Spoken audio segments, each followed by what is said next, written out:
Salut les sportifs, je vous retrouve pour un nouvel épisode du podcast de Nakan et une fois n'est pas coutume, je retrouve mon coéquipier de podcast, Hermano. Salut Hermano.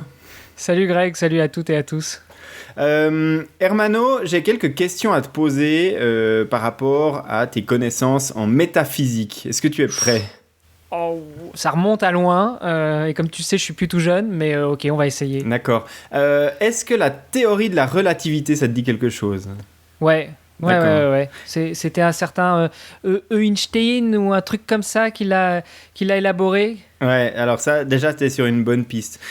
Ensuite, si je te parle de 1 millionième de seconde, est-ce que tu arrives à te représenter un petit peu la durée de temps que j'exprime là ? Ouais, je vois à peu près 10 puissance moins 6. et ensuite... T'as vu, c'était histoire de sortir ma science. Ouais, non, mais je vois que t'es hyper calé, quoi. Et si maintenant je te dis qu'on va se placer à 20 000 km d'altitude, on va mettre en œuvre la théorie de la relativité, on va embarquer une horloge atomique au radium qui a une précision à 1 milliardième de seconde, et que tout ça, on va le mettre en application pour nous situer sur la planète. Est-ce que ça te fait penser à quelque chose ? Bah là, je te répondrais, il me semblait que tu t'appelais Greg, alors s'il te plaît, Elon Musk, sors de ce corps. Eh ben non, je vais te dire une chose, c'est que c'est bien plus ancien que Elon Musk, parce que ça a été développé initialement par l'armée américaine depuis les années 60, cette technologie, et puis on la connaît aujourd'hui sous le nom de GPS. Ah oui, là, effectivement, ça me parle un petit peu. D'accord. Alors, effectivement, le GPS, on a peine à s'imaginer, mais c'est des satellites qui tournent à 20 000 km au-dessus de nos têtes, à 14 000 km/h. Et puis, à cette distance et à cette vitesse, les horloges atomiques que ces satellites embarquent, ont une différence d'écoulement du temps liée à la théorie de la relativité d'Einstein. Et donc, du coup, il faut appliquer une correction sur le temps écoulé dans le satellite par rapport au temps écoulé sur Terre, parce que le temps ne s'écoule pas à la même vitesse. Bon, là, je pense que tu as perdu tous nos auditeurs, enfin une bonne partie de nos auditeurs, donc il va falloir que tu nous détailles tout ça.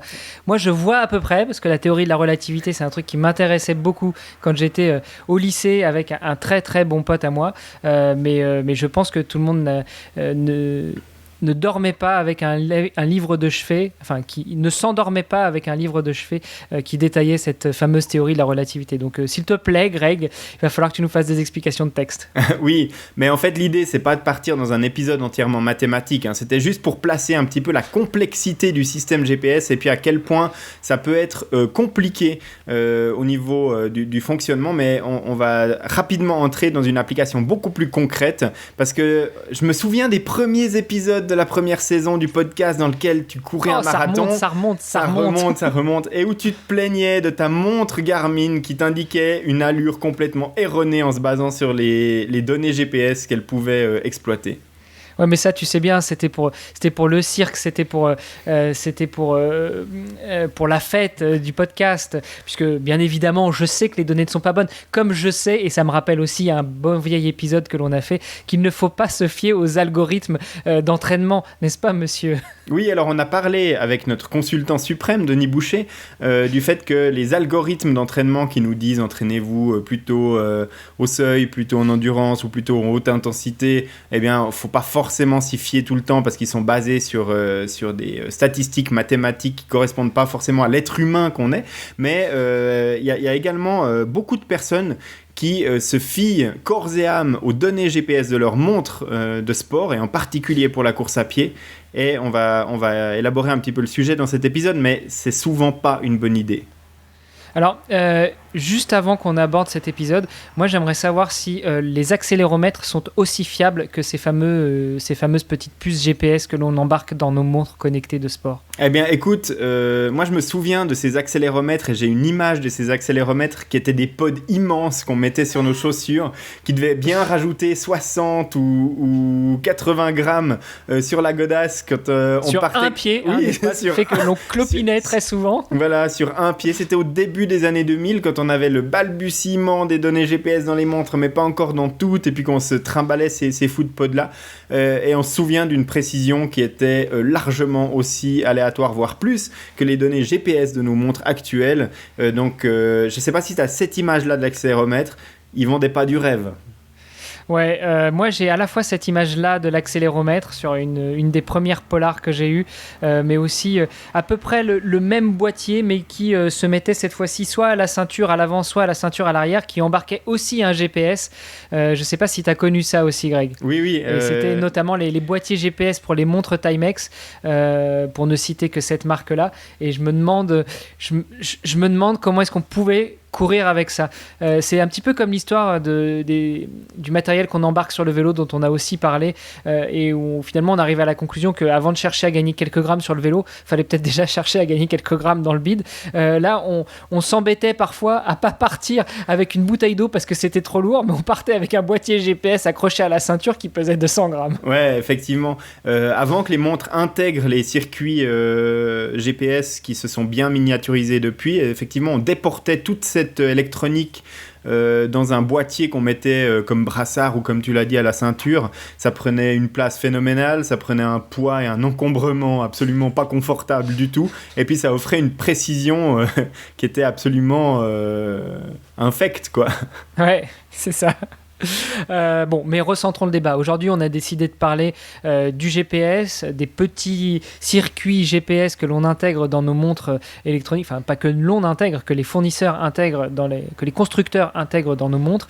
Donc maintenant, c'est bien miniaturisé, ça pèse pas très lourd, mais justement, est-ce que ça pose pas un problème en termes de qualité du GPS? Est-ce que les données qui nous sont remontées par le GPS sont très fiables? Je pense que peut-être une première chose qu'on va pouvoir mettre en parallèle, ce serait utiliser une montre avec GPS sur un vélo versus un bon vieux compteur à aimant dans lequel on introduit la distance de la roue, la distance parcourue par la roue, et où là, normalement, en théorie, à 99,9%, les valeurs sont fiables. Donc, si on compare les deux, quel est le résultat ? Eh bien, écoute, sur un vélo, je veux dire, il y a pas photo. Si ta configuration de taille de roue est bonne, est configurée correctement, et puis que ton aimant il est positionné correctement face à ton capteur, tu auras une précision qui sera diabolique, ça c'est sûr. Le seul problème que tu pourrais avoir, c'est quelqu'un qui fait du VTT et qui fait de nombreux sauts dans sa sortie. On sait que quand on est en l'air, eh bien, la roue va se mettre à tourner soit plus vite, soit moins vite, et c'est la seule source d'erreur qu'on peut imaginer sur ce genre de capteur, et elle est vraiment infime. Sinon, on a vraiment une mesure de la distance qui est diablement précise. Mais les derniers capteurs sur les roues pour la vitesse à vélo ne sont plus basés sur un aimant mais sur un accéléromètre, et on les place sur le moyeu de la roue, et la précision n'est pas moins bonne, mais simplement la finesse de mesure est peut-être un tout petit peu moins spécifique, c'est-à-dire que sur l'espace d'une seconde la donnée sera pas forcément super pertinente, mais lissée sur 10 secondes ce sera bon. Donc la distance totale qu'on va obtenir à la fin de notre sortie vélo sera toujours aussi précise. Par contre, la vitesse instantanée sur le vélo pourrait souffrir un tout petit peu. Mais bon, sur une moyenne de 3 secondes, on aura une vitesse qui sera correcte. Ouais, donc moralité, il vaut mieux faire des sorties de 200 bornes qu'une sortie de 15 km. Ouais, mais la précision ne devrait pas changer entre 15 km et 200 bornes quel que soit le capteur utilisé. Alors qu'une sortie de 200 km avec un GPS, si ton GPS te bouffe chacun des virages que tu vas faire, eh bien, tu peux te retrouver vite avec, sur 200 km, avec facilement 1,5 km, 2 km de marge d'erreur sur un GPS qui a fonctionné correctement. Alors justement, peut-être qu'avant d'aller un petit peu plus loin dans le débat, tu pourrais, puisque c'est toi la caution technique de notre podcast, pour les auditeurs qui, je ne le comprendrai pas, mais qui ne connaissent pas le site nakan.ch, je vous invite à aller regarder. Greg s'amuse à faire tout un tas de tests et à décortiquer tout le matériel que l'on peut utiliser quand on fait du sport. Et donc du coup, comme c'est vraiment toi la caution technique, j'aimerais que tu nous expliques comment fonctionne le GPS de nos montres. Est-ce que...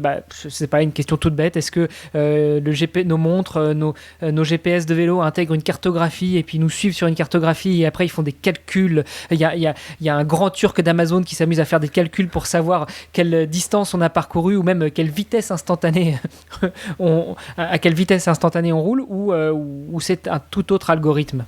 Non, alors... Ou c'est peut-être même de la triangulation entre 3 GPS qui viennent calculer notre position. Enfin, il faut que tu nous dises tout ça, Greg. Oui, alors comment ça marche? marche. On en a parlé au tout début des aspects extrêmement scientifiques. On va essayer d'éluder un petit peu cette question avec quelque chose de beaucoup plus concret et pratique. Le système, on appelle ça GPS, mais en fait le GPS n'est qu'un des systèmes de géolocalisation mondiale par satellite. On parle de GNSS en anglais pour Global Navigation Satellite Service. Donc en fait, le GPS n'est qu'une des constellations qui sont disponibles. Aujourd'hui, on compte 4 constellations qui sont disponibles à travers la planète entière. C'est GPS, donc, qui est un système développé à la base par l'armée américaine qui compte 31 satellites et puis qui a une précision moyenne dans des conditions optimales de 3 mètres au niveau du positionnement n'importe où sur le globe. On sait que le GPS fonctionne mieux à l'équateur qu'au pôle, mais en général, sa course à pied du soir, on ne va pas la faire au pôle Nord. On a GLONASS, qui est un système russe qui a été mis en service pour la première fois en 1996, qui a été mis hors ligne en 1998 à cause de problèmes de budget et qui a été remis en service par la Russie en 2006. Ce système, il utilise 24 satellites. Il a une précision moyenne de 5 à 8 mètres dans des conditions optimales. Et puis, bien évidemment, en tant qu'Européens, on a la fierté maintenant, en 2020, d'assister au dernier lancement à la fin de l'année de la constellation Galileo, donc, qui est un effort de tous les pays de l'Union européenne, qui compte 24 satellites, et puis qui, une fois que la constellation sera complète, eh bien, proposera une précision de 4 mètres. Donc, on voit qu'on est moins précis que la dernière génération de GPS, mais vraiment pas très très loin. Pour le service ouvert au public, on sait que Galileo a un service professionnel qui est ouvert aux services de recherche, de secours, et puis aux services aériens et maritimes qui sera plus précis que ça. Et puis enfin, on a, pour être complet, le système Beidou génération 3 qui est satellisé par la Chine, qui compte 27 satellites, et puis qui a une précision moyenne dans des conditions optimales de 10 mètres. Donc voilà, tout ça c'est des GNSS et en général maintenant nos montres ou nos compteurs cyclistes qui utilisent une puce GPS exploitent entre 1 et 2 de ces systèmes simultanément pour augmenter la fiabilité et la précision de la localisation. Donc ça c'est quelque chose qui est assez intéressant, c'est qu'on peut les coupler et comme ça quand notre appareil regarde le ciel, s'il a une couverture qui est trop faible en satellite dans un des systèmes, il peut compenser son acquisition de données avec des satellites d'une autre constellation. Voilà. Ça, c'est la première chose qu'on va comprendre. Maintenant, ce qu'il faut aussi savoir, c'est que les constructeurs de montres et de compteurs GPS sont sous pression par les utilisateurs et par le marché d'avoir une autonomie qui est la meilleure possible. Et le GPS, qui capte des signaux qui sont envoyés par des satellites à 20 000 km, eh bien, ça consomme de l'électricité. Et donc, il y a une course entre les différents fabricants de puces intégrées pour capter le signal GPS à celui qui consommera le moins. Et actuellement, celui qui est leader du marché sur ce segment-là, c'est Sony, qui, depuis 2 à 3 ans, équipe quasiment 100% des montres cardio-GPS de Garmin, Polar, Suunto et Coros. Donc, vraiment, qui couvre quasiment qui couvre 95% du marché. Exact. Et cette puce, pour les personnes qui ont des notions en électronique, elle ne consomme en moyenne que 6 milliwatts. Okay. Donc, c'est une consommation qui est extraordinairement faible par rapport aux autres puces qui étaient utilisées avant dans ces appareils. La contrepartie, c'est qu'on consomme moins de courant, elle a une précision qui est un petit peu moindre. Donc, à choisir entre la peste et le choléra. Enfin, plutôt entre la précision ou courir avec ton powerbank qui pèse lui aussi 500 grammes. Et donc, on se retrouve dans la configuration que l'on évoquait avant avec la petite excroissance que tu vas mettre à ta ceinture pour pouvoir avoir assez d'autonomie sur un trail ou même sur un Ironman. C'est ça. Donc, maintenant, on a fait le choix, le compromis entre une certaine précision et une certaine autonomie. Et il faut savoir aussi que même si toutes les marques et tous les modèles utilisent la même puce, parce que c'est le cas aujourd'hui, quasiment, il y a une grande différence de sensibilité aux signaux GPS entre les modèles. Pourquoi ? Parce que s'ils utilisent la même puce, ils n'utilisent pas la même antenne. Et l'antenne est un des facteurs aussi extrêmement importants des données de précision d'une montre. Et plus la montre est grande et propose une surface qui est large, plus on peut lui intégrer une antenne qui est imposante et donc qui va capter de meilleure qualité de signaux. Alors, est-ce qu'il y a uniquement l'antenne qui joue, ou est-ce qu'il y a aussi le matériau de fabrication ? Alors évidemment que le matériau du boîtier de la montre impacte aussi. Si tu as une lunette en titane avec un fond de boîtier en acier et puis un verre qui est traité à l'aluminium, tu vas avoir des interférences de fou dans une cage de Faraday qui sera tout sauf optimale pour capter un signal GPS. Et paradoxalement, sur les montres pas chères entièrement en plastique, eh ben, tu auras un rapport signal-bruit qui sera excellent et donc du coup un positionnement GPS qui sera meilleur. Donc en général, une montre entièrement en plastique qui coûte pas forcément très cher aura un bon signal GPS, puis une belle montre bien en acier inox ou alors en titane ou alors voilà, avec un bon boîtier en métal bien résistant qu'on va payer bien cher, elle aura un signal GPS pourri. Donc, bon, alors, j'ai envie de te dire que ça me dérange peut-être un peu moins, parce qu'à la limite, c'est moins inconfortable de courir avec une antenne le long de la cuisse que de courir avec un gros boîtier de 500 grammes que tu mets à la ceinture. Qu'est-ce que t'en penses ? Alors, après, c'est clair. Maintenant, la personne qui va payer 1000 balles sa montre, elle aura un petit peu les boules de savoir que celui qui a payé 150 balles pour son truc en plastoc, et il va lui fournir des informations qui seront plus précises. Enfin, tu vois ce que je veux dire. Ouais, bien sûr. Ouais. Mais donc, c'est-à-dire qu'avec une Apple Watch, avec un boîtier en plastique, on aura un meilleur signal GPS qu'avec une Fenix 6 avec un beau boîtier en métal et un verre cristal. Alors, en théorie, oui. En tout cas, une meilleure donnée GPS, peut-être pas, mais tu auras un meilleur rapport signal-bruit sur ton antenne. Donc déjà, ça va aider à avoir un positionnement qui sera meilleur. Ok. Bon, après, j'imagine que les fabricants sur de tels produits ont aussi pensé à cette donnée-là. Et est-ce que tu sais comment est-ce qu'ils le contournent ? Parce que ça, c'est la théorie que tu nous donnes. Avec un gros boîtier en métal, un verre traité en aluminium, etc., tu seras dans une bonne grosse cage de Faraday. Et donc, tu capteras peut-être un signal avec beaucoup plus d'interférences que sur une montre en plastique. Mais est-ce que tu sais comment est-ce que les fabricants ont contourné ou ont essayé de contourner ce problème-là ? Alors, évidemment qu'il y a des algorithmes qui vont se mettre par-dessus le signal brut de ta puce GPS et de ton antenne. Parce que, on va la faire courte, mais il y a une horloge atomique redondante qui est dans chacun des satellites GPS, qui a une précision de l'ordre de 25 nanosecondes, c'est-à-dire 25 milliardièmes de seconde. Et les opérateurs au sol des systèmes GPS, GLONASS, Galileo et autres s'assurent que chacun des GPS est synchronisé avec une précision de 25 milliardièmes de seconde chacun entre eux, pour avoir une précision suffisante. Et puis ensuite... Donc, 10 puissance moins 9, hein, c'est pour ceux qui... Voilà. Et puis ensuite, ta montre, qui utilise au mieux une horloge à quartz améliorée, eh bien, elle va devoir se synchroniser avec ces horloges atomiques qui sont dans les GPS pour pouvoir parler la même langue.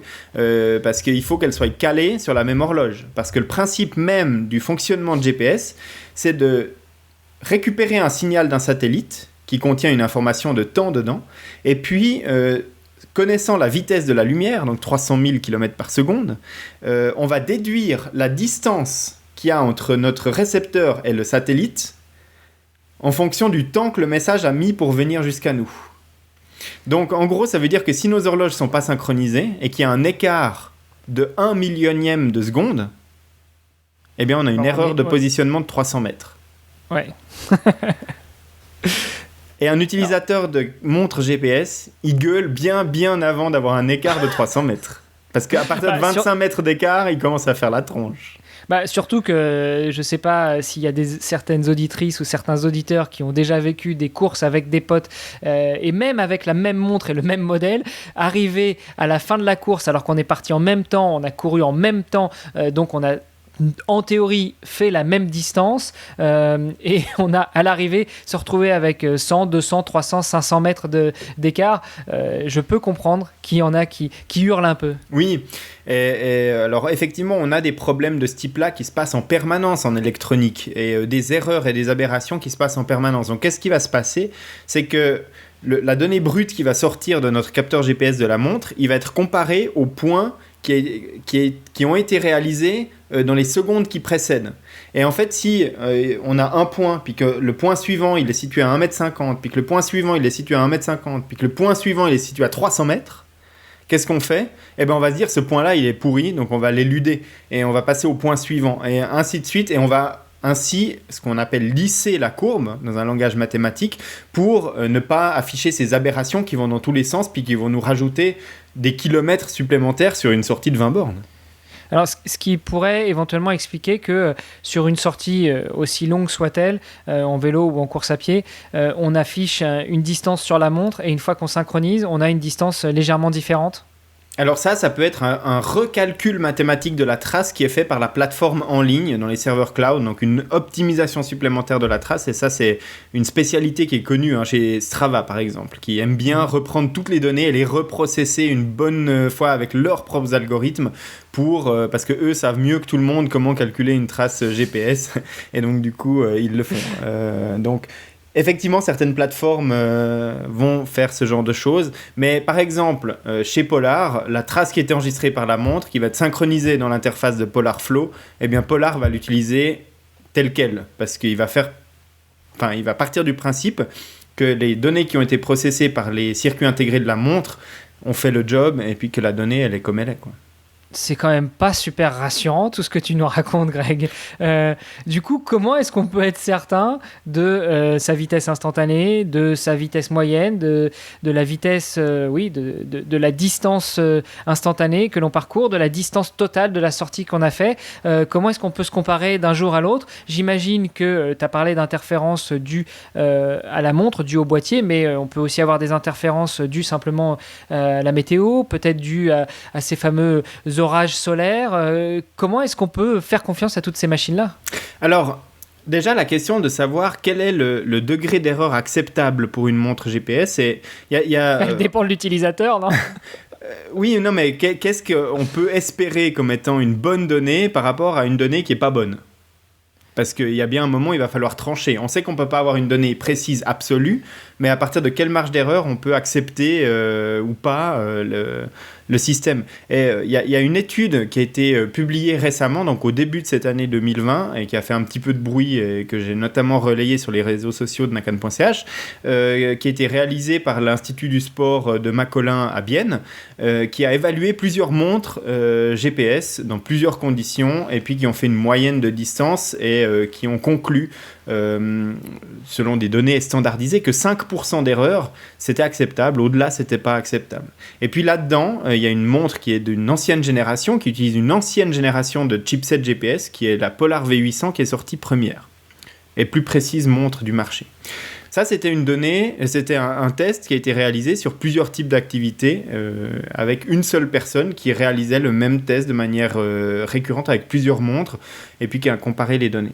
Et il y a une autre étude qui a été faite aux États-Unis qui, par contre, elle, c'est une étude d'accumulation de données sur le terrain, c'est-à-dire qu'on a demandé aux participants de plusieurs grands marathons de fournir les données GPS de leur montre pour les compiler dans une étude. Et ce qui est curieux, c'est que dans cette étude-là, la Polar V800, qui était ressortie comme vraiment la meilleure dans la première étude, eh bien, est ressortie comme une montre très moyenne dans la seconde. Mais c'est normal, Polar, c'est pas américain. Voilà, et la première étude a été financée par Garmin. Par Polar. Et donc, la V800 est sortie première. Okay, et dans l'autre, qui est une étude indépendante d'une université, cette montre-là était tout de suite un petit peu moins bonne. Mais en fait, ça ne veut pas dire que cette montre elle est bonne ou mauvaise. Ça veut dire que le GPS, un jour ça va, un jour ça va pas. Et puis sur une autre montre, l'orage solaire n'aura pas eu le même effet que sur l'autre. Le signal sera meilleur. Et c'est-à-dire qu'au niveau du GPS, il y a très très peu de répétabilité dans les résultats d'un test. C'est-à-dire qu'un jour, une montre, elle va te donner une distance inférieure, un jour, elle va te donner une distance supérieure, un jour, elle va avoir une précision de 3%, et un jour, elle va avoir une précision de 10%. Et en fait, on ne constate pas, même pour des personnes qui font des tests de la même montre dans des conditions identiques tous les jours de l'année, on n'a pas de répétabilité des résultats. Mais est-ce que ça ne voudrait pas dire justement qu'il y a énormément de facteurs qui rentrent en jeu? On l'a dit, les conditions climatiques, les conditions atmosphériques, les orages solaires, les phases de la Lune, enfin tout ce genre de choses qui peuvent paraître parfois un peu ésotériques. On parle parfois d'énergétique, mais est-ce que tous ces facteurs-là ne rentrent pas aussi en jeu dans les interférences qu'il pourrait y avoir dans l'analyse de ces signaux, ou plutôt dans la captation de ces signaux GPS? Parce que l'analyse en elle-même, c'est un ordinateur, et un ordinateur, on le sait, c'est 0 ou 1, donc ça rentre, ça est calculé et ça ressort. Peut-être que finalement, c'est simplement la captation qui n'est pas fiable, dû à toutes ces interférences qu'il peut y avoir. Ouais, alors en fait, les deux erreurs les plus importantes, enfin les deux sources d'erreurs les plus importantes sur la captation d'un signal GPS, c'est en premier la synchronisation d'horloges. Donc on a parlé de ça. Un satellite, il a 2 horloges atomiques qui sont intégrées et qui ont une précision au milliardième de seconde, alors qu'une montre GPS avec de l'électronique grand public ne peut pas atteindre un tel niveau de précision. Donc là, on aura une marge d'erreur. Et la deuxième source d'erreur la plus importante, c'est la réfraction des signaux GPS. Donc, admettons que tu es en ville, tu as un grand immeuble tout de verre juste à côté de toi. Le satellite GPS qui est à 20 000 km d'altitude, il va envoyer son signal de manière multidirectionnelle. C'est-à-dire il va envoyer son signal dans toutes les directions. Et le signal, il va arriver directement sur ta montre sur un certain angle, mais ce même signal, il va être envoyé également sur le bâtiment en verre qui est à côté de toi. Le signal va se refléter sur les vitres et va revenir sur ta montre. Et donc, en fait, ta montre, elle va recevoir le même signal 2 fois avec une intervalle de temps différente. C'est-à-dire qu'une fraction de seconde plus tard, elle va recevoir le même signal. Et là, elle ne va pas savoir comment le traiter. Est-ce qu'il faut traiter le premier, le deuxième comment... Enfin, voilà. Et ça va donner un écart de positionnement. Donc, dans les canyons, que ce soit en nature, hein, ça peut se réfléchir sur de la pierre, ça peut se réfléchir sur des feuilles d'arbres mouillées, voilà. Ou alors sur des environnements qu'on appelle des canyons urbains. Et on aura cette source d'erreur supplémentaire qui va arriver. Et si je ne m'abuse, on a aussi le même phénomène... dû à la réfraction avec l'eau, non ? Quand on court près d'une rivière ou près de la mer, près de l'océan. Oui, ou si tu fais du surf, du stand-up paddle, de la planche à voile ou de la navigation sur un bateau, tu vas avoir à peu près le même problème parce que le signal, il va arriver directement sur ta montre, mais il va aussi arriver de manière détournée en étant... par exemple, en réfraction sur une vague qui est à 15 mètres de toi, et puis ensuite il va revenir vers toi le signal, et ta montre va recevoir le signal 2, 3, 4, 15, 18 fois, et puis va devoir calculer un petit peu de manière savante quel signal il va falloir traiter. Bah, finalement, c'est tout simple. Enfin, je ne comprends pas qu'ils n'y aient pas pensé. Tu prends le premier signal, non ? Oui, ça c'est une bonne idée. Maintenant, quand tous ces signaux, ils arrivent en même temps sur l'antenne, c'est comme si je te dis, maintenant, il y a 15 personnes qui vont hurler un mot et tu vas devoir utiliser uniquement le premier mot qui est hurlé. Et en fait, ils vont quasiment tous hurler en même temps des mots différents. Qu'est-ce que tu vas entendre ? Tu vas entendre une cacophonie générale. Tu vas pas isoler un seul mot qui va être hurlé autour de toi. Et c'est un peu le même problème qu'il y a sur les antennes GPS. C'est-à-dire que tu n'arrives pas à identifier clairement quel est le premier message arrivé ou le deuxième, etc. Tu vas recevoir une énorme quantité de bruit que tu vas devoir traiter au mieux, mais ce sera pas tout blanc, tout noir. Alors, tu disais que les montres grand public qui intègrent ce genre d'antennes et de capteurs ne sont pas à même, n'ont pas une précision du même niveau que le matériel professionnel ou même le matériel militaire. Qu'est-ce qui les différencie justement ? Qu'est-ce qui fait qu'un GPS militaire aura une précision plus importante ? Est-ce qu'il va savoir, lui, décrypter quelle est la première personne qui a crié le premier mot ? Ou est-ce qu'il va avoir une antenne plus grosse ? C'est toujours une question de taille. Qu'est-ce qui va faire la différence ? Plus c'est gros, mieux c'est, Hermano. Ah, je n'ai pas dit ça, Greg. Et en fait, la taille idéale pour une antenne GPS, j'avais lu ça quelque part et je te sors ça de mémoire, mais ça doit être 25 cm de diamètre. Ah, de diamètre. Donc, t'arrives à te faire une image de l'antenne idéale, hein, ouais. Et ensuite, t'essayes d'imaginer une montre à ton poignet qui n'a pas un boîtier de 42 mm comme on aime bien en moyenne dans la taille de nos montres, ou de 46 mm, ou peu importe, mais un boîtier de 250 mm. Ça, c'est que le diamètre de l'antenne. Oui. Et quelle est la longueur ? Et puis, intégrer ça dans un boîtier de montre. Non, mais c'est une antenne circulaire qui fait 25 cm de diamètre. Donc, si tu la mets sur la périphérie de ton boîtier de montre, voilà, là, ce sera pas mal pour capter un GPS qui aura les précisions. Donc, si tu restes bien immobile et que tu as au moins 5 satellites d'une constellation visible, on l'a dit, hein, pour GPS c'est 3 mètres, pour Galileo c'est 4 mètres, pour GLONASS c'est entre 5 et 8 mètres, et puis pour Beidou c'est 10 mètres de précision. Donc voilà les précisions que tu peux attendre avec une montre qui aurait une antenne externe de 25 cm. Maintenant, si tu divises par 2 la taille de l'antenne, ou par 10 ou par 15, tu dois augmenter ta marge d'erreur, c'est mathématique. Mais ça y est, je comprends pourquoi Iron Man, le comics, a une grosse antenne sur le bide, ou même pourquoi le gros bouclier de Captain America. Je comprends mieux maintenant. Bah oui, parce que s'il doit viser un immeuble et passer par la fenêtre, il s'encastrerait dans le mur systématiquement s'il avait une toute petite antenne. C'est ça. Cet épisode est en train de partir en vrille, Greg. Mais en gros, c'est vrai. Ouais, mais mine de rien, tu ne réponds pas à ma question. Qu'est-ce qu'on peut faire pour aller contre ce problème de précision? À qui faut-il se fier? Ou alors, est-ce qu'il faut que tous les utilisateurs de ce type d'appareil soient conscients que finalement, pour avoir plus de précision, il vaut mieux courir avec un copain qui a un vélo avec un bon vieux compteur filaire et qui en plus va exactement à la même vitesse que vous au même moment? Alors, maintenant, le GPS, il faut savoir pourquoi on l'utilise, comment et connaître ses limites. C'est un petit peu comme quand on parlait de la fréquence cardiaque avec les cardio-optiques au poignet.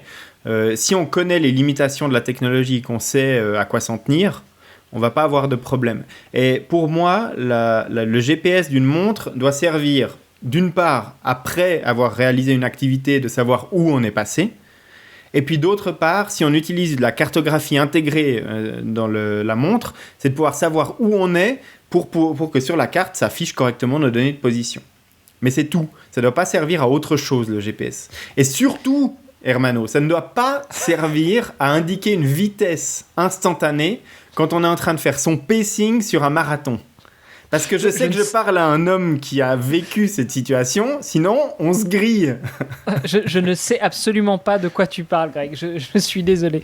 On renverra nos auditeurs vers l'épisode en question. Non, mais plus sérieusement, si je ne m'abuse, et encore une fois, c'est toi la caution technique de ce podcast, il y a certaines montres comme l'Apple Watch qui combinent justement le signal GPS et le signal 3G, 4G, enfin le signal de données mobiles. Est-ce que ça pourrait permettre d'avoir une précision des données un peu plus efficace? Non, franchement non. Parce que l'Apple Watch, pour avoir testé l'Apple Watch, comparer les performances de son GPS, elles sont de loin pas meilleures que les autres. Et les indications de vitesse instantanée de l'Apple Watch sont pas meilleures que les autres. Et en fait, on parlait des accéléromètres au tout début de cet épisode et on se moquait des accéléromètres qu'on avait au début des années 2000.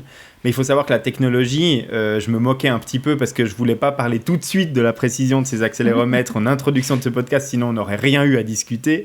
Mais la précision de ces accéléromètres est devenue redoutable. Et maintenant, on a des références sur le marché qui mesure 1 km réalisé sur piste, et j'ai fait ces comparatifs avec des échelles de l'ordre du mètre, c'est-à-dire que sur 1000 mètres que je réalise sur la piste, l'accéléromètre va m'en compter entre 999 et 1001, c'est-à-dire qu'on a 1 pour 1000 de marge d'erreur. On parlait de 5% sur l'acceptabilité de précision du GPS, là on est à 1 pour 1000. Voilà, donc pour ceux qui n'ont pas fait le calcul, 5% sur l'acceptabilité d'erreur sur le GPS, ça représente 50 pour 1000. Donc on parle de 1 pour 1000 pour un accéléromètre versus 50 mètres sur un tour de piste qui ferait 1000 mètres. C'est juste énorme. Oui. Et le meilleur du monde actuellement qu'on peut coupler pour de la course à pied, à mon avis, c'est le capteur Stride. Donc il n'est pas seulement un capteur je me demandais quand est-ce que tu allais nous le sortir. De distance et de vitesse. Non, mais sérieusement, la technologie qui est embarquée dans ce capteur est juste démentielle. C'est-à-dire que c'est un capteur de puissance en course à pied que j'ai adopté il y a plusieurs années. Et moi, je continue aujourd'hui à être bluffé par la précision de ce truc. Parce que pour produire des informations de puissance qui sont précises, le Stride, il doit connaître avec précision la vitesse à laquelle tu vas, la force avec laquelle tu impactes le sol et les variations d'altitude. Donc en fait, ils n'avaient pas le choix. Ils devaient mettre de l'électronique dans ce capteur qui était absolument irréprochable. Et il a des accéléromètres qui vont dans toutes les dimensions et qui sont doublés dans ce truc-là. Et en fait, sa précision en termes de mesure de vitesse instantanée est redoutable, et en termes de distance totale d'une activité en course à pied est redoutable. Et puis on a parlé avant du vélo. Pour moi, il n'y a rien de tel que de mettre un capteur sur sa roue arrière de vélo, de configurer correctement la circonférence de sa roue, et puis de plus s'ennuyer avec les virages qui sont coupés par le GPS. Alors, quand tu parles de capteur sur la roue arrière, tu parles d'un capteur filaire ou là aussi d'un accéléromètre qu'on va mettre sur son moyeu, comme j'ai pu en faire l'acquisition pendant cette période de confinement? Les deux, franchement les deux. Maintenant, on s'embête plus avec un capteur filaire où on doit tirer un fil entre son compteur et le capteur. Donc toutes ces technologies maintenant fonctionnent sans fil, soit en N+, soit en Bluetooth, et la plupart des montres ou des compteurs cyclistes supportent au moins une de ces deux normes, et donc on a une transmission sans fil de données, et puis peu importe qu'on ait un aimant sur un des rayons de la roue, et puis le capteur qui compte le nombre de fois où il voit l'aimant passer pour savoir le nombre de tours de la roue, ou alors un accéléromètre sur le moyeu de la roue qui compte le nombre de fois où il a la tête en haut et la tête en bas pour savoir le nombre de tours qu'il a fait. Ouais. Bon, mais est-ce que, à l'instar des problèmes de captation du GPS sur une montre, quand on utilise des capteurs comme ça en Bluetooth ou en ANT+, enfin des capteurs sans fil, on n'a pas aussi un peu d'interférence? Et on ne pourrait pas avoir, pour le coup, une mesure qui soit plus fiable avec un bon vieux capteur sans fil. Oui, même si je suis pour le progrès, je suis aussi très à l'ancienne.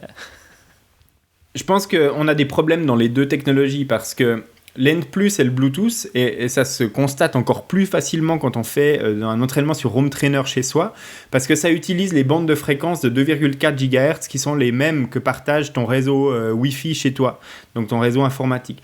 Donc si tu as ton réseau Wi-Fi, que tu as, admettons, quelques accessoires comme une enceinte connectée en Bluetooth, plus 2-3 capteurs, plus ton Home Trainer, plus ton Apple TV, et puis 2-3 autres gadgets, ça fait vite un gros brouhaha en 2,4 GHz dans ton appartement, et puis il peut y avoir des interférences entre ces différents signaux. Et d'un autre côté, la plupart des capteurs filaires qu'on avait sur nos roues de vélo il y a quelques années utilisaient des signaux analogiques, c'est-à-dire que quand tu passais à côté d'une ligne à haute tension, tout d'un coup ton compteur te disait t'es à 200 km/h parce qu'il captait en fait la fréquence en hertz de la ligne électrique que tu étais en train de passer et plus du tout le nombre de tours de ta roue avant sur ton compteur. Donc les deux technologies ont leurs forces et leurs faiblesses. Maintenant, personnellement, sauf dans le cas que j'ai indiqué un petit peu spécial où tu fais du home trainer chez toi avec un signal Wi-Fi, avec des trucs connectés dans tous les sens, mais sur mon vélo, même dans des cyclosportives où tous les autres autour de toi ont des capteurs, ces données, elles sont numériques, elles sont chiffrées, elles sont codées et elles correspondent que aux capteurs que tu as couplés les uns avec les autres, et donc du coup, normalement, il n'y a pas de problème. Ok. Pour revenir un petit peu sur ces fameux accéléromètres et plus particulièrement le Stride dont tu fais régulièrement l'apologie et notamment dans ta dernière série sur la mesure de la puissance en course à pied, ping ping, un petit ping encore pour nakan.ch. Je me rappelle il y a quelques années où avec ces footpods, ces capteurs, ces accéléromètres qui te permettait, avant même l'arrivée de nos montres GPS, de mesurer ta vitesse instantanée, ta distance, etc., qu'il fallait tout de même, quand tu venais d'acheter ta montre, les calibrer, les configurer, et puis voire même les recalibrer de temps en temps à la manière de câbles de vélo que tu vas resserrer après quelques sorties. Est-ce que c'est toujours le cas, ou là maintenant on a vraiment des produits qui sont livrés dans les meilleures conditions et qui ne changent pas d'un iota?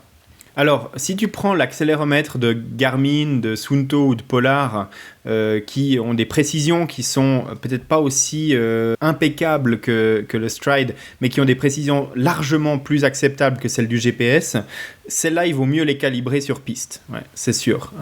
Ou sur piste, ou en tout cas sur une distance connue. Maintenant, la plupart des montres GPS proposent une chose, c'est de calibrer le footpod avec les données GPS. Mais... Voilà, je m'attendais à des rires parce que quand on dit que le GPS a une précision de 5% et que le footpod est plus précis, si on le calibre avec un truc qui a une précision moindre, bah la calibration elle-même sera pas bonne. Donc voilà, je recommande de le faire sur une distance connue, idéalement sur piste. Donc sur une piste qui fait 400 mètres, vous mettez dans le couloir 1, parce que si vous mettez dans le couloir 6, vous allez parcourir un peu plus que 400 mètres. Il faudra appliquer un facteur de correction. Mais si vous mettez dans le couloir 1 et que vous faites 2 tours et demi, eh ben, vous avez parcouru 1000 mètres. Donc vous faites ça, et puis la montre va vous afficher une certaine distance. Et ça va vous donner le facteur à appliquer pour calibrer correctement votre capteur. Maintenant, le Stride, et c'est là toute la magie du Stride, c'est que lui ne nécessite aucune calibration. Et ça a un avantage, c'est qu'il a une précision qui est identique si tu cours en endurance, si tu cours dans des séries ou si tu cours à ton allure compétition. Parce que quand tu fais ton calibrage sur piste, tu vas choisir une allure qui est à peu près le milieu de tes allures que tu fais habituellement. Mais si tu cours plus vite ou moins vite, ta calibration sera moins bonne et donc du coup ta précision sera moindre. Mais le Stryd, lui, il a des algorithmes et des capteurs 3 dimensions dans son circuit électronique qui vont corriger ça automatiquement et quelle que soit l'allure à laquelle tu cours. Alors ça marche pas pour la marche à pied. J'ai constaté qu'il faut courir au moins à 5-6 km/h pour avoir une précision qui devient bonne sur le Stryd. Mais au-delà, eh bien, la précision que tu cours à 8 ou à 16 km/h, elle sera la même. Bon, c'est bon à savoir. Je pense que tu auras convaincu bon nombre de nos auditrices et de nos auditeurs. Il va peut-être falloir quand même à un moment demander un coupon à Stryd pour régaler nos auditrices et nos auditeurs et puis peut-être toi aussi gagner quelque chose, non ? Alors, bon, moi je me fiche de gagner quelque chose. Moi je gagne quelque chose si un utilisateur me dit franchement merci de m'avoir conseillé ce truc-là parce que certes je l'ai payé un certain montant. Un Stryd c'est de mémoire $250, donc c'est pas négligeable en termes d'investissement.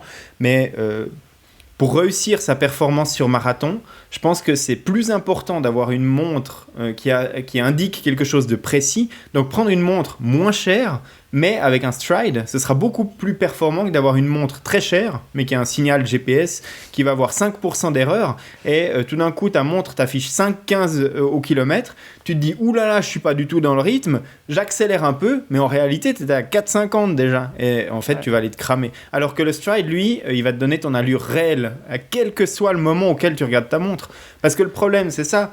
C'est que si ton GPS il a 5% de marge d'erreur sur la durée et la distance totale de ton marathon, tu peux avoir une marge d'erreur qui oscille entre 0 et 20%. Mais quand tu regardes ta montre à un instant T pour fixer ton allure, tu ne sais pas si à ce moment-là, ta montre elle est précise à 100% ou seulement à 80%. Et donc du coup, tu peux lui faire confiance à aucun moment. Alors qu'avec le Stryd, tu peux lui faire confiance quel que soit le moment auquel tu regardes ta montre. Et ça, c'est génial. Bon, il faudra quand même qu'on revienne sur quelques épisodes. Il me semble que tu nous conseillais de courir à la puissance et pas à l'allure. Or, tu viens de nous dire justement le contraire. C'est qu'en te basant sur les données de ton Stryd, tu cours à l'allure. Ou tu voulais dire tu cours avec la donnée avec laquelle tu as l'habitude de t'entraîner, que ce soit l'allure ou la puissance, mais pour autant que ce soit une information qui te soit transmise par ton capteur de puissance. Oui, si on court à l'allure, il faut regarder à l'allure. Maintenant, j'invite les utilisateurs qui décident de faire le pas de l'investissement du Stryd pour d'abord des données d'allure, parce qu'on ne va pas transitionner tout de suite sur une nouvelle métrique qui est la puissance en course à pied du jour au lendemain. Mais par contre, s'ils font l'acquisition du Stryd en premier lieu pour avoir ces informations qui sont fiables de distance et d'allure, peut-être que pendant une saison et demie, ils vont se baser sur ces informations-là pour faire leur pacing en course. Et si ça leur convient, pourquoi pas rester comme ça. Mais par contre, je les encourage à se renseigner sur la puissance en course à pied. Et tu l'as dit, j'ai un peu creusé le sujet ces dernières semaines. Donc sur nakan.ch, vous trouvez un dossier thématique sur l'utilisation de la puissance en course à pied, dans lequel j'essaie d'aborder les éléments essentiels pour prendre en main cette donnée. Je trouve que c'est intéressant quand on a un capteur de puissance en course à pied, et bien de commencer à s'intéresser à cette donnée parce qu'elle peut nous apporter quelque chose en plus dans notre entraînement et dans notre pratique de la course à pied. Je pense qu'on a bien travaillé sur ce sujet. On avait aussi quand même étudié cet effet de la puissance. Alors pas uniquement en course à pied, mais souviens-toi, dans un épisode il y a quelques semaines, on parlait de l'utilisation de la puissance, que ce soit en vélo, en course à pied. Alors en natation, ça me paraît un peu compliqué.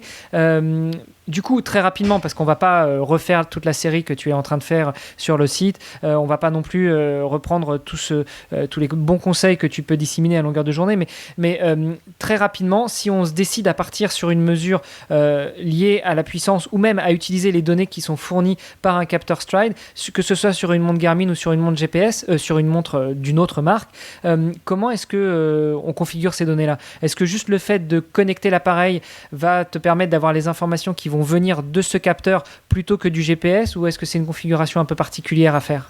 Ça dépend du modèle de montre qu'on utilise. Quasiment tous les modèles du marché actuellement, à l'exception des montres Coros, peuvent utiliser le Stryd comme source de données pour la vitesse et l'allure instantanée et la distance totale. Donc ça veut dire que chez Suunto, chez Garmin et chez Polar, on peut configurer le Stryd comme étant la source de vitesse instantanée et de distance, et ça prend le pas sur les données GPS. Donc ça, c'est assez intéressant, parce que du coup, ça veut dire que même si on a le GPS actif garde l'enregistrement de la trace pour qu'on voit où on est passé, c'est le stride qui fait foi au niveau de l'allure instantanée et de la distance. Et ça dépend le modèle de montre qu'on utilise, mais ça se configure en général dans les options du capteur ou alors dans les options de la montre. Enfin voilà, il y a une procédure qui est un petit peu différente pour chaque marque et modèle, mais en général on retrouve ça assez facilement, notamment Stride qui est une base de connaissances assez développée là-dessus. Ok, super. Bah écoute, merci pour toutes ces précisions. Est-ce que tu voyais d'autres points à aborder sur ce sujet de l'utilisation des données GPS dans nos montres pour nos entraînements ? Alors, malheureusement, le GPS reste une fatalité pour tous les autres sports qu'on n'a pas abordés. On parlera principalement ici, pour les triathlètes, de la natation en eau libre. Le GPS est une catastrophe parce que la montre passe 80% du temps sous l'eau, et sous l'eau, les signaux GPS ne passent pas. Donc ça veut dire qu'à chaque mouvement de crawl où le bras sort pendant une fraction de seconde, puis re-rentre dans l'eau, c'est le seul moment où la montre peut acquérir un signal GPS. Donc là, c'est vraiment un environnement qui est hyper challenging, et puis qui, pour le GPS, n'est pas optimal, et donc du coup, va fournir une trace qui sera dégradée. Donc là, il y a des gros algorithmes de correction qui sont utilisés. Les montres sont en général vraiment, vraiment peu précises par rapport à ça, donc un conseil, ne vous fiez pas trop aux allures que vous allez faire en eau libre par rapport aux données GPS de votre montre, mais essayez de trouver des repères en eau libre, je ne sais pas, 2 bouées que vous arrivez à mesurer une fois de manière précise, et puis vous calculez le temps que vous mettez entre deux pour faire des tests d'allure, mais les données GPS, ce n'est pas une bonne idée du tout, quelle que soit la montre ou le modèle, même si maintenant ça devient de moins pire en moins pire, j'oserais même pas dire de mieux en mieux, mais voilà. et donc du coup, voilà, un petit warning, parce qu'en natation, on n'a aucune possibilité d'utiliser un capteur externe qui fournira des données plus précises, et puis c'est pareil pour de la planche à voile, du surf, du stand-up paddle, enfin tous les sports aquatiques, où par exemple, on n'a pas de possibilité non plus pour du ski de fond, du patinage de vitesse ou ce genre de choses, d'utiliser une autre source de données que le GPS, parce qu'un footpod, quel qu'il soit, est prévu pour de la course à pied, et si vous le mettez sur un ski de fond, il va effectivement vous donner une donnée de vitesse ou de distance. Le stride va vous donner quelque chose sur un ski de fond, mais ce ne sera pas des données qui seront cohérentes parce que ce n'est pas prévu pour ça. Donc, Alors moi j'ai peut-être une solution pour toi par rapport à la nage en eau libre. Je ne sais pas si tu avais eu l'occasion de tester, mais ce sont ces lunettes de natation connectées de la marque Form. Est-ce que tu connais ? Oui, alors je suis en train de tester ces lunettes. J'espère sortir d'ici mi-août un test complet sur le site nakan.ch. Ok, moi je lève la main pour racheter une fois que tu auras fini ton test. Alors c'est mon propre modèle, donc je vais les garder pour mon entraînement parce que je suis assez conquis par ce modèle. Mais alors par contre, déception, c'est qu'en eau libre, bon pour l'instant le firmware général n'est pas disponible avec les fonctions en eau libre, mais quand ça sera disponible, ça utilisera les données GPS de ta Garmin ou de ton Apple Watch. Dans un premier temps, ce sera configurable avec ces 2 types de montres, et donc du coup on va de nouveau scoltiner des données GPS. Ok, donc on va de nouveau s'arracher les cheveux sous l'eau. Enfin, il va falloir enlever le bonnet d'abord pour pouvoir avoir des données qui nous semblent à peu près cohérentes. Alors, ce qui me pose quand même un problème, parce que en course à pied, on peut très bien se dire, bon ok, on branche la montre, on la retourne, on la met dans la poche, dans le sac à dos, dans le camelback, dans la poche du short ou de la trifonction, tout ce que tu veux, et finalement on analysera ces données qu'une fois arrivé à la fin de la course. Sur une paire de lunettes de natation connectées avec un écran qui t'affiche les données en temps réel, je vois mal comment tu peux détourner ton regard si c'est le but pour lequel tu as acheté ce type d'appareil. Tu peux toujours afficher, pour les données en piscine, ce sera relativement précis parce qu'en fait, il détecte le virage que tu fais. Donc du coup, tu vas avoir des statistiques précises à chaque virage sur tes derniers 50 ou 25 mètres et sur ta distance totale. Et si la détection du nombre de longueurs, qui est relativement bonne sur les lunettes Form de ce que j'ai testé jusque-là en piscine, est correcte, du coup, les données qui sont affichées dans la lunette sont correctes. Et puis en eau libre, ce que tu peux faire, c'est afficher la distance totale, qui sera une distance approximative, et puis la durée écoulée de ta sortie.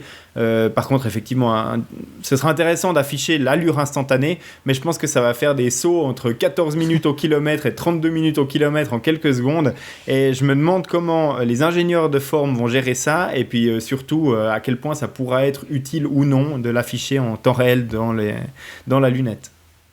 Ouais, bon. Donc c'est bien la preuve qu'on a encore beaucoup de choses à faire évoluer et que le transhumanisme n'a pas encore réussi, en tout cas pas dans le sport. Il reste des challenges. Une conclusion, Greg, peut-être, comme tu sais si bien le faire, résumer en quelques mots tout ce qu'on s'est dit pendant cet long épisode. Moi, je dirais que le GPS de votre montre n'est pas forcément votre ami. On avait déjà usé d'avertissements par rapport aux données des fréquences cardiaques au poignet optique qui sont d'une précision très moyenne sur les montres. Et quand on utilise des algorithmes qui calculent des trucs automatiquement en se basant sur la fréquence cardiaque optique, eh bien, on obtient des données qui sont parfois très erronées. Eh bien, faites attention avec le GPS, c'est pareil. Si vous faites un test VMA sur piste et que vous vous basez sur la distance que vous avez faite avec le GPS, il peut vous avoir rajouté suffisamment de mètres ou alors enlevé suffisamment de mètres pour faire varier vos données de seuil ou de VO2 max qui sont calculées par vos algorithmes. Et ça, c'est qu'un des exemples. On a parlé aussi de la fiabilité de l'allure instantanée pour faire son pacing sur une course. Surtout, faites pas cette erreur-là et collez un footpod sur votre chaussure. C'est pas forcément le Stride, même si c'est celui qui est à mon sens le plus précis. Si vous mettez celui de Garmin qui est peut-être 5 fois moins cher que le Stride et que vous le calibrez correctement, on en a parlé, et ben vous obtiendrez des données qui seront bien plus précises sur votre pacing instantané par rapport aux données GPS. Donc ne vous faites pas piéger par ça et voilà, faites attention à ces petits détails. Ouais, finalement, la conclusion, c'est continuer à faire du sport pour votre plaisir et sans rester aliéné à toutes ces petites bestioles auxquelles on s'accroche quand on veut soi-disant performer dans nos entraînements et dans nos compétitions. Mais il faut se libérer la tête et il ne faut pas se concentrer tout le temps sur sa montre, mais je pense qu'il y a des moments pendant lesquels c'est important aussi de bien gérer ses allures. On en a parlé avec Denis, de s'entraîner dans les bonnes zones et aller aux bonnes allures et aux bonnes intensités, c'est important. Et là, c'est important d'avoir une montre. Mais ça ne sert à rien d'avoir une montre qui dit n'importe quoi. Si c'est pour faire n'importe quoi, autant y aller au feeling. Là, tu as tout à fait raison. Mais si on veut vraiment faire quelque chose de rigoureux, il faut des données qui sont rigoureuses et il faut savoir les limites de chacune des technologies. Et je pense que c'est pour ça qu'on est là aussi dans le podcast Hermano, c'est pour prêcher la bonne parole et puis donner les avertissements qui sont de rigueur dans ce genre de situation. Et le GPS n'est pas forcément votre allié, il peut aussi être un ennemi suivant la manière dont vous l'utilisez. Je confirme. Écoute, Greg, merci beaucoup pour cet épisode encore d'une très très grande qualité. Juste avant de se quitter, je voudrais, comme d'habitude, faire des remerciements à tous ceux qui nous laissent des commentaires sur Apple Podcast. Ça nous permet de nous faire connaître, de remonter dans les rankings et puis aussi de montrer à ceux qui découvriraient notre podcast que l'on arrive à diffuser la bonne parole relativement aux beaux commentaires qui sont laissés.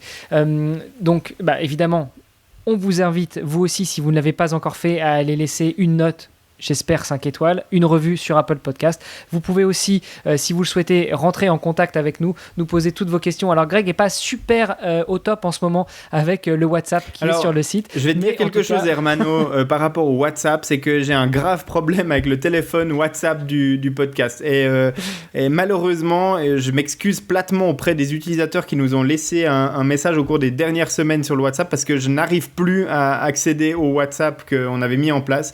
Donc, il faut qu'on mette à jour la page de contact du site. Ce sera fait au moment où cet épisode sera diffusé. Et puis proposer d'autres canaux de conversation. Je vais essayer de trouver un plugin à mettre dans notre site web pour laisser un message vocal directement depuis la page web. Mais en tout cas, le mail ou autre chose. Mais malheureusement, le WhatsApp, je dois dire que, et j'en assume l'entière responsabilité, j'ai plus accès.